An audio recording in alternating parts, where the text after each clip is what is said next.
crazy events in history. The Great Molasses Flood, Part 3. In the wake of the disaster, the victims filed 119 different lawsuits against United States Industrial Alcohol. The plaintiffs argued that the molasses tank had been too thin and shoddily built to safely hold its contents.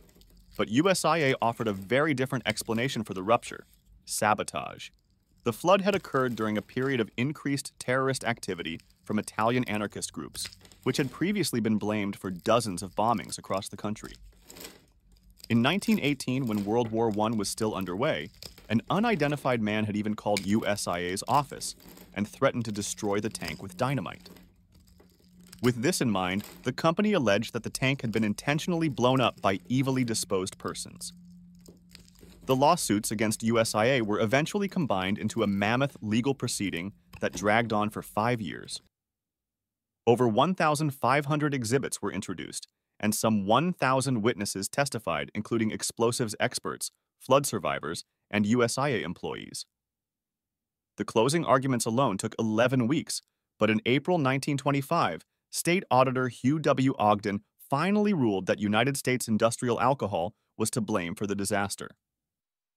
Rather than a bomb, he concluded that the company's poor planning and lack of oversight had led to the tank's structural failure. USIA would later pay the flood victims and their family members $628,000 in damages, the equivalent of around $8 million today. By the time the settlement was finally paid, the area around Commercial Street had long recovered from the multi-million-gallon molasses tsunami.